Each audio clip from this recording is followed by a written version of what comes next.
Hello? Hey, Miracle. Miracle, can you hear me? Can you hear me? Ken, are you ready? Right, right? From over there. Okay, everyone, we're going to start. So if you can finish up your conversations, grab a drink, and then come sit down, we're going to start the pitches. Does that work? Yeah? I think it's fine for right now. I'm going to walk around too. Okay. This is for you three to share.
All right.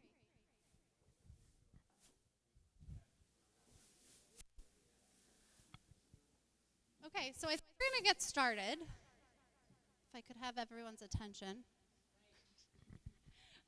Awesome. So we're going to, thank you so much for everyone coming tonight. We have 8 great startups who are going to be presenting their companies.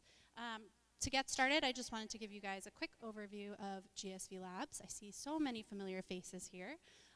But just as a reminder, so we're a global innovation platform. We're headquartered in Silicon Valley. This is our satellite office here in Boston. Many of you are members here. We have a mission to help startups, corporations, nonprofits, government organizations to accelerate their growth and their missions. We do this primarily through our innovation centers in the community here, but also through our online community passport. So our physical communities, since 2015 when we originally opened, we've had over 800 startups come through our doors, and they've raised over 600 million since 2015. And we have 175 startups currently working out of Boston and Silicon Valley. Our digital community, Passport, has over 10,000 founders on it. We launched this 1 year ago. We have 50 corporate partners, 450 investors in our VC Connect, over 200 expert mentors, and over $700,000 in discounted services. What's really amazing about this is historically, this was only something you could access if you physically worked in one of our spaces. Now you can be anywhere in the globe and access all this information.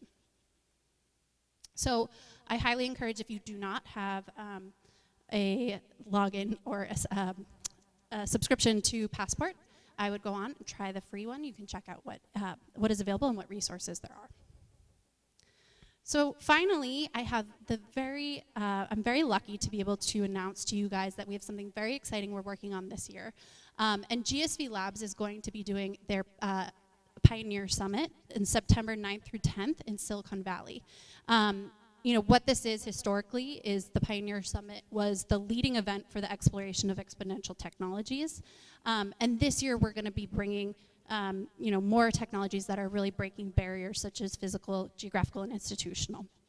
So we'd like to invite everyone here to join us on September 9th and 10th in Silicon Valley, and along with other founders, investors, executives, and experts. You know, this is gonna be a really amazing event. And I do have many founders in the room. So we have 5 tracks this year at the Pioneer Summit. Many of you fall into these tracks. We have amazing opportunity to either demo and or pitch your startup at the event. So I highly suggest go to pioneersummit.com and you can take a look at those applications. You can also go here to RSVP if you're interested in joining us. So now I'm just gonna have our judges give a quick introduction for themselves, if they don't mind. You guys can use that microphone if you'd like.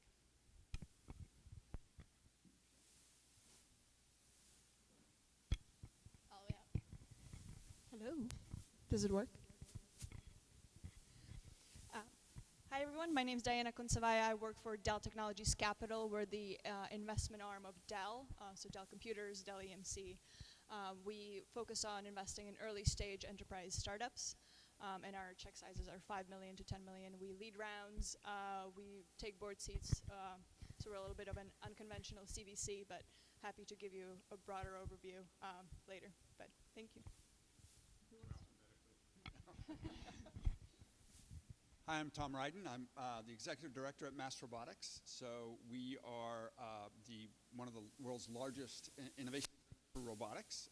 We run a shared workspace facility a couple of blocks from here, where we house 42 startups that are primarily focused in AI, robotics, and so forth.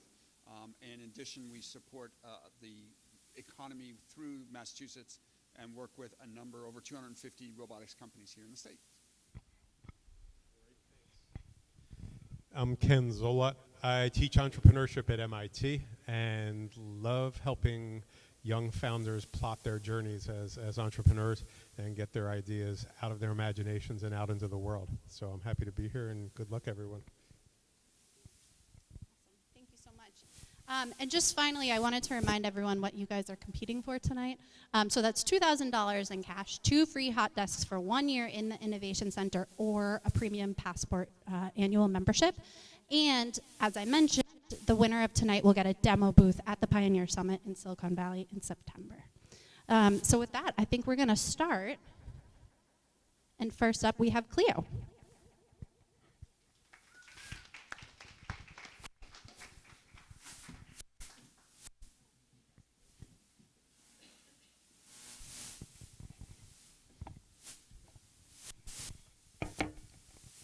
Over the past decade, cameras and other sensors have become small, inexpensive, and capable of capturing incredibly detailed information, which has kickstarted a data revolution. This information is used to help keep us safe, build detailed parts of our world and even allow us to see through the dark. But this revolution is limited by where these sensors can actually go. After college, I worked as a mechanical engineer at an oil and gas company, where I once had to inspect a pressure vessel, just like the one you see here on the screen. After many long hours of health and safety and confined space training, I put on protective clothing, a face mask, and a safety harness, and crawled into a tiny manway down to the bottom of the vessel, which was full of hazards, including potentially toxic fumes. This whole experience left me wondering why it is that people still have to do these tasks in hazardous and sometimes fatal environments, when cameras and other sensors can do the job more effectively, more cheaply, and more safely. But the problem is, how do you get these sensors into places like these? Now, I think we can all agree that stationary cameras is just not a feasible solution. And ground robots can't climb scaffolding or travel vertically. And while drones don't have these problems, they're quite large, which makes it incredibly challenging for them to navigate through these really narrow spaces. That's exactly why we developed the Dronut, which is the world's first aerial robotic platform that's designed and engineered to carry cameras and other sensors to go into places that are inaccessible to existing robots. After more than 2 years of development and over 20 different iterations, we settled on a design that's unlike anything you've ever seen before. The Dronut uses 2 counter-rotating propellers inside of a duct that's surrounded by a body that houses the batteries and the electronics. And for control, the Dronut uses our proprietary thrust vectoring technology to redirect airflow, much like a space rocket is controlled. And the results are truly astonishing. The Dronut is more compact, more rugged, can carry a heavier payload, and fly longer than a quadcopter. Now, we weren't the first people to realize the advantages of this platform. We're aware of attempts dating as far back as at least the 1950s of governments and private sector trying to develop this technology. But the problem is they're incredibly challenging to control. We've solved that with our thrust vectoring technology. So it's supposed to be a video showing how the Dronut is not only compact and rugged, but it's actually incredibly safe. In fact, it's so safe that you could literally grab it right out of the air without any risk of injury, which means this technology can not only be used to inspect confined spaces, but it could be used to operate indoors and around people, where it could be used as a robotic security guard in public spaces, or it could be used to work alongside people in factories and warehouses to keep track of inventory or inspect production lines, or it could be used for consumer applications. But we're focused on the confined space inspection market because it's a huge logistical nightmare in terms of coordinating equipment shutdown and erecting scaffolding. And these are tasks that cost tens of billions of dollars in equipment downtime and claim more than 90 lives every single year. Now, we plan on revolutionizing this industry by allowing a human inspector to send this robot into these spaces that can live stream a video back to a handheld device where the inspector is able to highlight and tag areas of interest that need further attention. And we plan on using that data to train machine learning algorithms so that in the future, there will not be a need for the human inspector to stand there and do these inspections. So the robot can go in and do these inspections unsupervised, allowing to reduce costs and increase the frequency of these inspections. The visual inspection market is in the billions of dollars, but we have a huge opportunity as we move into non-destructive testing by adding more sensors, including infrared, X-ray, and air quality sensors and such. We're currently finalizing pilot projects with companies like SkySpecs and FM Global, and we've discovered that the government is very interested in what we're doing in the public safety space, so we have DHS and DoD as paying customers already. We're also, I should mention, we're an Air Force Techstars company, we're a Mass Challenge company, and we're currently at Mass Robotics. My name is Omar Larayan, co-founder and CEO at Cleo Robotics, where we boldly go where no drone has gone before. Thank you.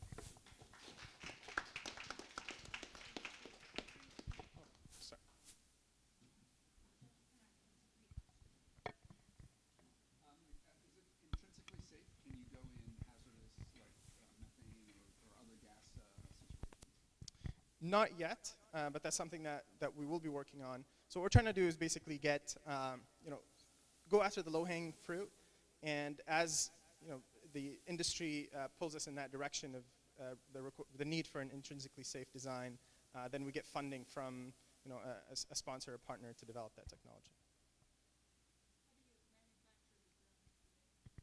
Today we do everything in-house, so we're also at Autodesk Design or Build Center, so we do everything in-house. It's a combination of carbon fiber and 3D printing, but obviously that's not something that's scalable, so we have contract manufacturers that we're finalizing things with for the future. Can you say a little more about the team, yourself and your co-founders? How many are you and what have you done before this? Sure. So as I mentioned, my background is in mechanical, or I'm an engineer. It's mechanical engineering specifically. I co-founded the company with a software engineer, and the team is only 2 of us, so we're very proud of what we've done. A lot of people say, oh my God, like, it's so sad it's only 2 of you, but we're actually very proud of what we've done. We could have went out and diluted a whole bunch and built a team, but I think we're at the perfect stage to do that now.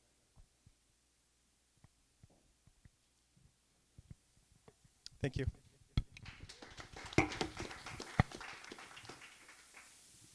Next up, we have Food for All. Lauren?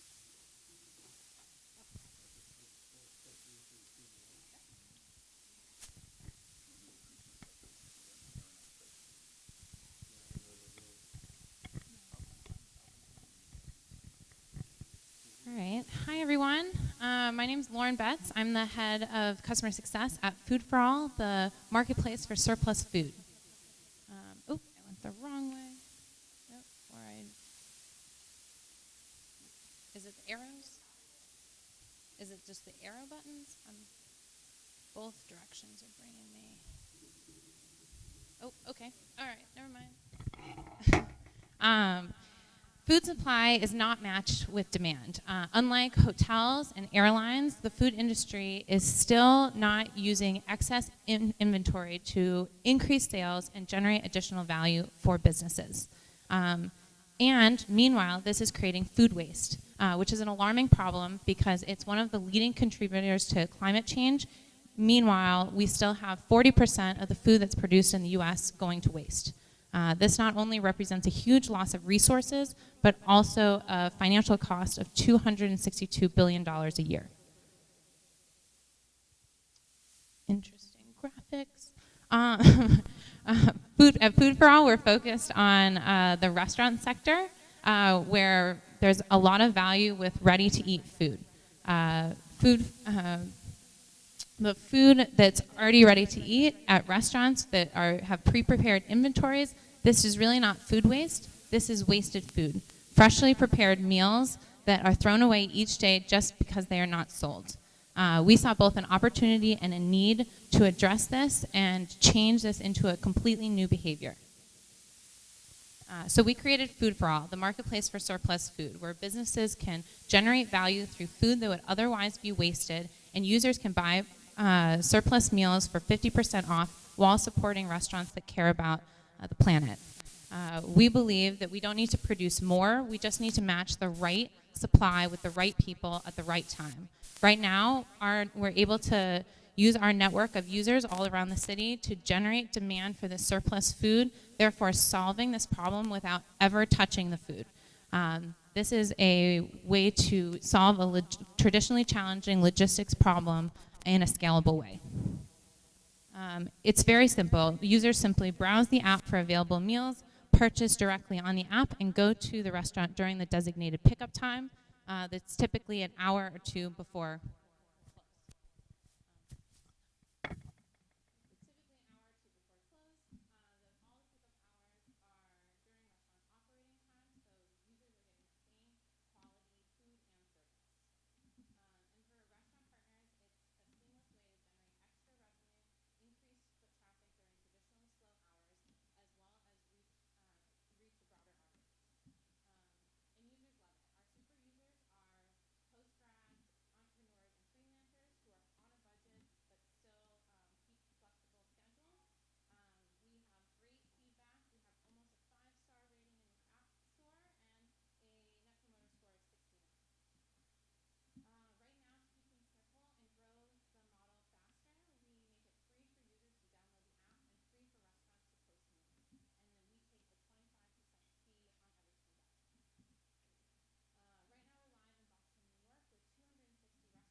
can you contrast that business model to the existing food delivery services, Uber Eats, Grubhub, DoorDash, and Postmates?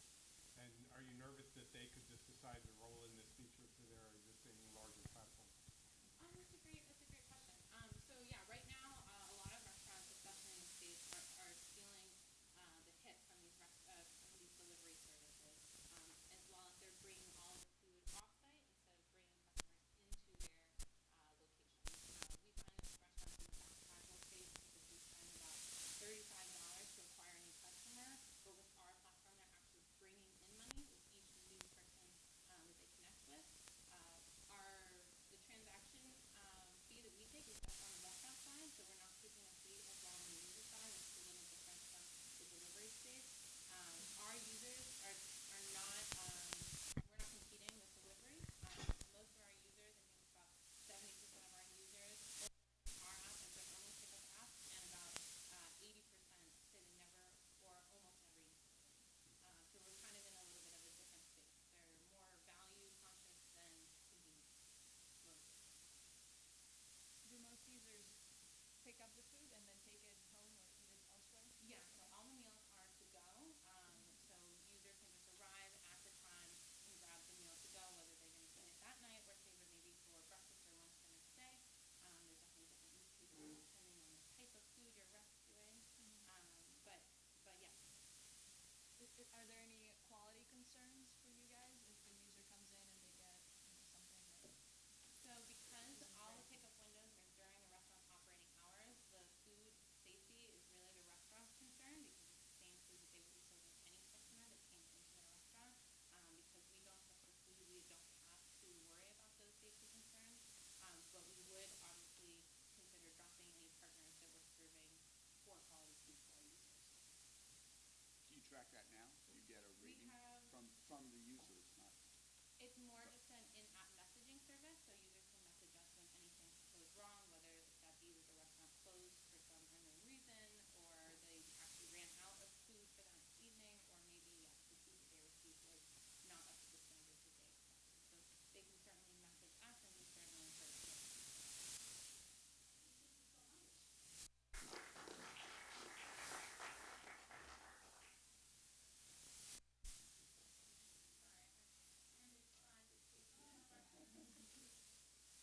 Next up, we have IndustrialML. You don't mind trying to use this? Right. Yep. Testing. Seems okay for now. All right. Make sure I got it. Cool. Hi, everybody. I'm Arjun Chandar. I'm CEO of IndustrialML, and we're building an enterprise software platform to make factories smarter.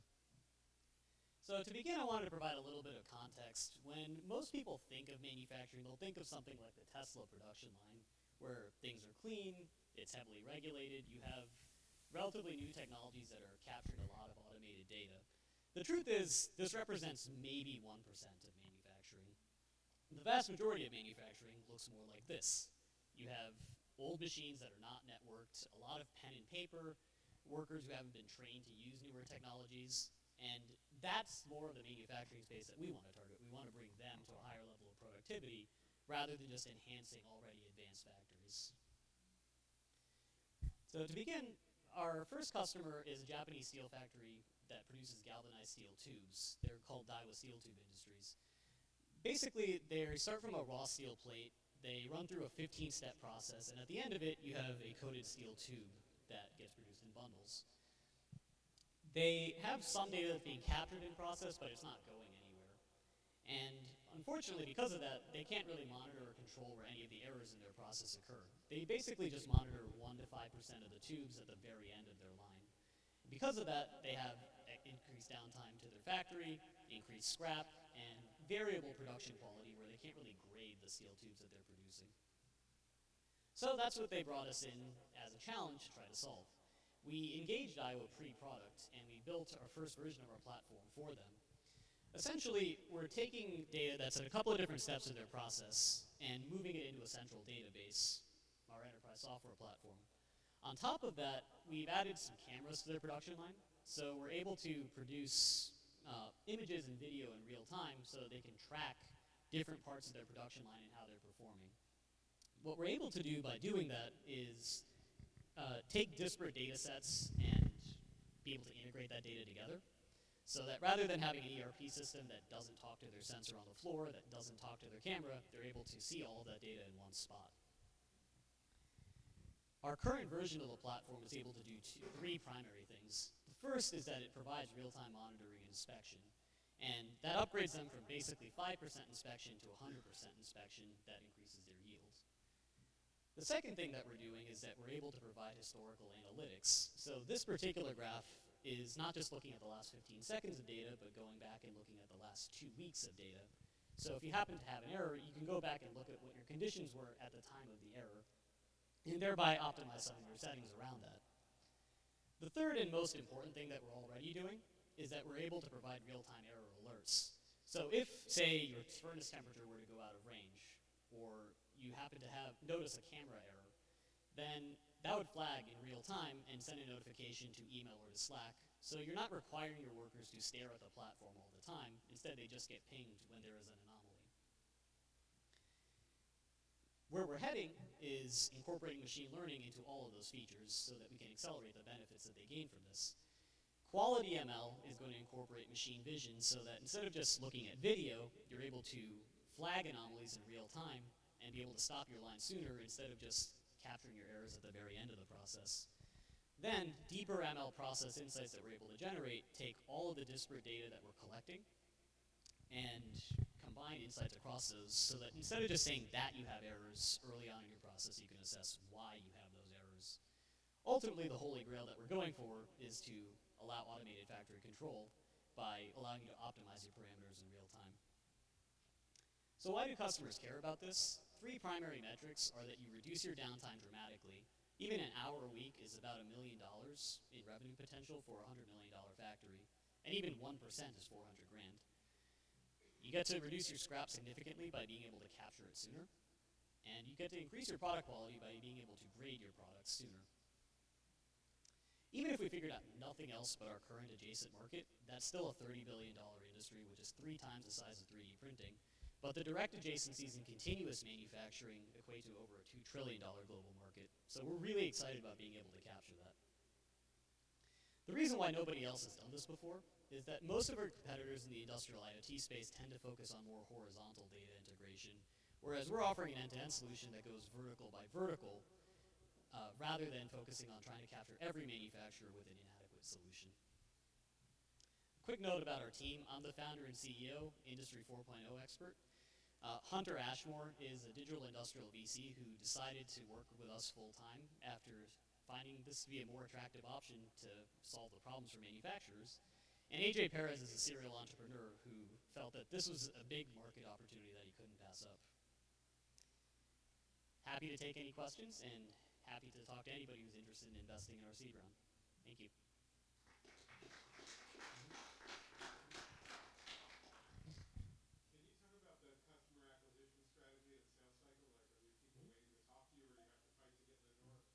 It's a great question. So our first customer we just met through the Sloan Network, and having talked to the head of the company a couple of times, got him interested enough that they were willing to fund his free product. With other customers, it's obviously not as easy, but generally when you go to conferences, it's high-level people within the company that attend those conferences, and if you talk to them 3, 4, 5 times, you're able to get more customers to get across the line fairly quickly. The other thing about how we acquire customers that makes it relatively low cost to get in the door right away is that in our product roadmap, everything here is something we can upsell. So you can get the lower cost solution that gets a foot in the door and then upsell those customers after you've built trust. So, kind of following up on that, how customizable is the system, and does it need to be, is each installation unique? Do you have to go in and figure out the parameters? Because a lot of these manufacturers don't understand their process, the ability to give you the data that you need to optimize. Yeah, absolutely. And we've put a lot of thought into that and how we built our first product. Essentially, the only difference in the implementation from customer to customer is that the data inputs might be slightly different. So there may be a little bit of implementation work to be done there. But another reason why going with a vertical by vertical strategy is valuable is, say we only figured out a solution for steel tubes. Well, the implementation is the same across all tubing mills, and there's a big market opportunity there. So rather than having to do a custom implementation for every new customer, we could think of it as slight differences for each vertical with the same base platform.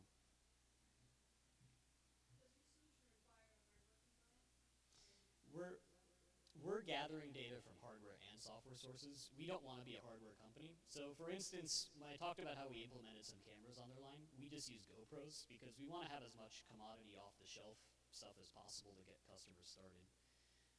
The hardware that our first customer has selected is directly applicable to all other companies within their vertical as well. So that's something that we don't have to shift, at least within that vertical.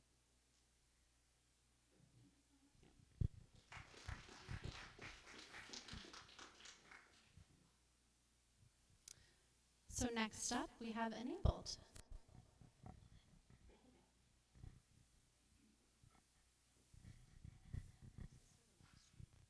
I'm sorry?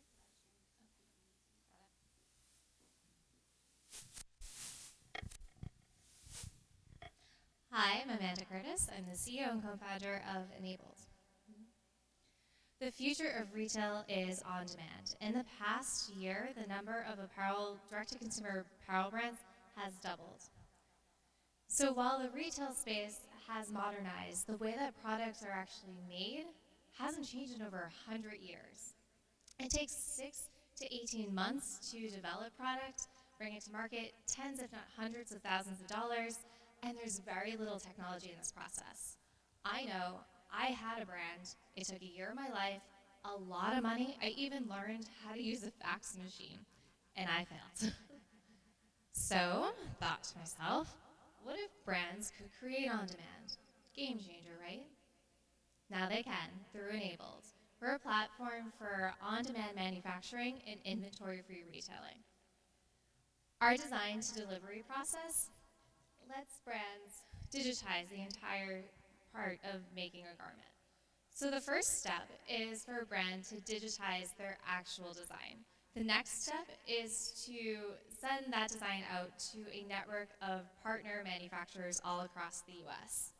Once a partner manufacturer is matched with a brand, there's no minimum and production begins. All the communication happens on the Enabled platform between the brand and the manufacturer. And at the end of that 4-week process, the brand has data to go back to inform future design decisions. Why is this important? Because it enables sustainable, smart retailing. We allow for brands to do things, to retail without having to hold inventory, or to do things just in time. So brands who use Enabled see an 83% reduction in personnel cost on average, a 90% reduction in production time, which is incredible, an 86% reduction in product return rates, and perhaps most importantly, a 500x less environmental impact. And the fashion industry is one of the most polluting industries in the world, so this is something worth paying attention to. We work with over 1,000 brands from all over the world, from those just starting up with no experience, all the way through to Macy's, Disney, and Project Runway. We've delivered product to over 3 continents. We're the only end-to-end solution with a manufacturing network. Enabled plugs into a brand's existing e-commerce front end. We're going after a $5.6 billion market, and we make money in 3 ways. 1, we charge an annual SaaS subscription to brands. 2, we take commission on volume. And 3, we layer on services, which allows us to work with brands at any step of the process. Our total projected revenue over the next 5 years is $66 million. And we plan on going into other verticals like beauty, home, and right now we are already in apparel and accessories. We have partnerships with existing trade unions like the CFDA, NYC, EDC. In the spring, we'll be launching an app in the Shopify store to give Enabled to the 70% of Shopify store owners who are in the apparel and fashion space so they can create unique product on demand. And we have an existing partnership with Project Runway, reaching an estimated 3 million people per episode. Our industry-recognized team has been working together for over 5 years. We are venture-backed and pre-seed funding with just over $500,000 to date. We have amazing investors and advisors. Nina Garcia's up there. And if you'd like to know more, visit nabld.com or email amanda@enable.com or visit my co-founder Gemma and I in the back.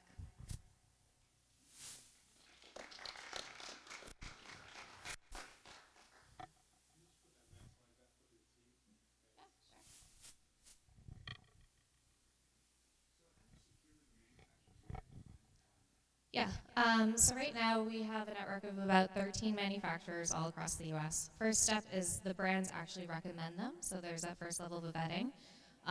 Then we go in, we personally train them, we go through a production run with them. It takes about 2 weeks. We have a wait list of over 100 manufacturers waiting to be onboarded.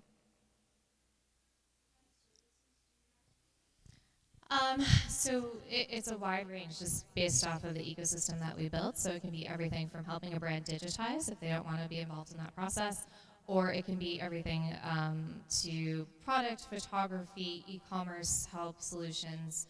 We have network providers who can help.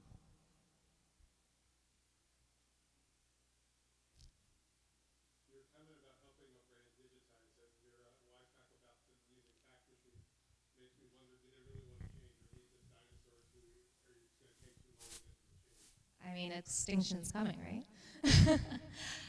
They want to change. I mean, we have very large brands coming to us now, especially over the past few weeks, who have to rethink their entire supply chain, potentially move it back to the U.S., and it's kind of do or die. You mentioned the strength of mass customization. Yes. How are the factories going to adapt to that? How are you going to help them manage their needs? Yeah, so on the factory side, we built out a similar platform. So the factories are getting the orders, they see what's called a tech pack, all the information in one space. So basically we're helping them organize so that they can do customization in small runs and quick turnarounds. And we've proven that out with our brands. Yep, it's operational. And we launched in September. So. Thank you.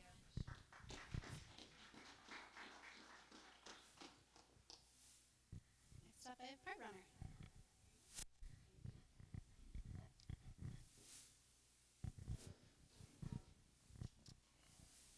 Hello everybody, my name is Yash. I'm the CEO and founder of PartRunner. We're a B2B on-demand delivery service for the construction space. So as Amanda was just mentioning, we live in an on-demand world. As probably many of you know, a lot of these different brands, we can get food, retail, and other services delivered to within a couple of minutes.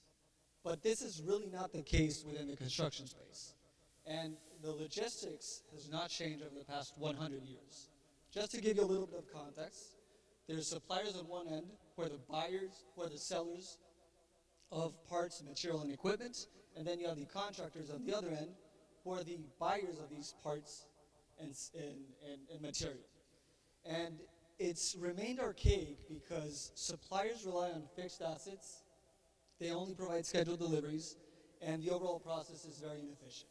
Now, why is this a problem? It's because their current delivery system causes them to miss out on sales because they cannot cater to their customers' on-demand needs. And they have to pay overhead costs of salaries, the cost of the truck, and they're limited to their capacity. So the story was basically 2 years ago, me and my two other co-founders met together. We had a background in logistics, operations, and construction, and we decided to bring an on-demand solution to this archaic industry. So our solution, PartRunner, is a one-stop last-mile service, helps building suppliers with on-demand and same-day deliveries. So we launched over a year ago. We've done over 7,000 deliveries in central and eastern Massachusetts. We have a recurring revenue of $30,000 per month and have over 50 enterprise customers. The market size within the construction space, 5% of revenue is spent on material handling and transportation. This means that within the US there's a $50 billion opportunity, and we're tackling right now the opportunity within Massachusetts and nearby states. So to get a better idea on who our customer is, this is Dan, who is a warehouse manager at a building supplier here in Massachusetts. And his biggest pain is not being able to deliver product to his customers on demand. And whenever his trucks or drivers are not there, he's missing out on potential sales. So we help companies connect to hundreds of trucks with a click of a button. We operate a network of independent drivers and trucking companies that connect to our network, and we match and dispatch drivers accordingly to these deliveries. So how does the process work? It's pretty simple.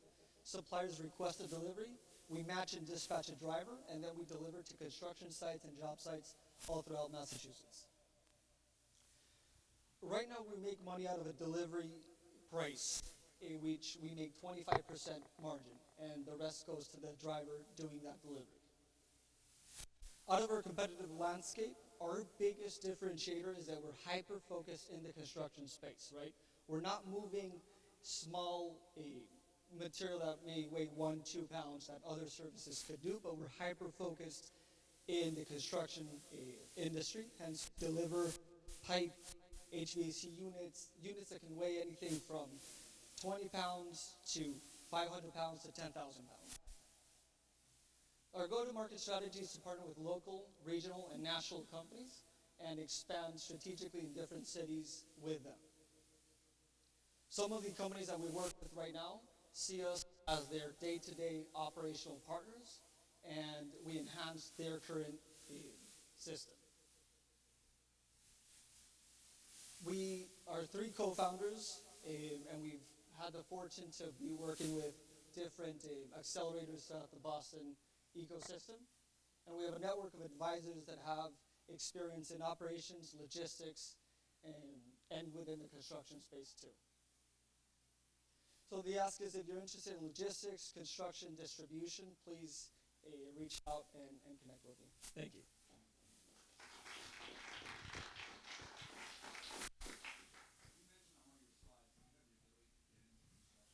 Yes.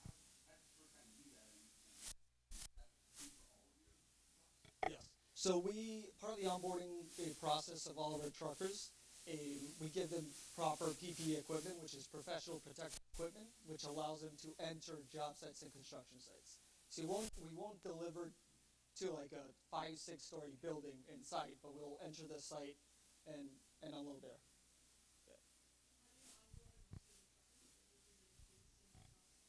Yeah, so all of our independent drivers are through sites like Indeed.com and stuff like that. And for trucking companies, we also use sites like Indeed or other key associations.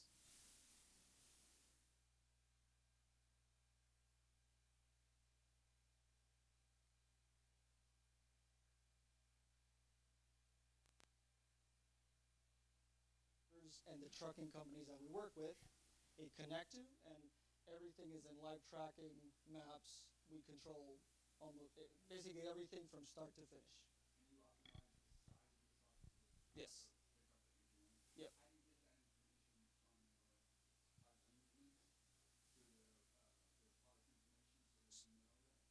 So we're not linked to their product information, but they tell us the vehicle that they need with the specs and the weight capacity of that order.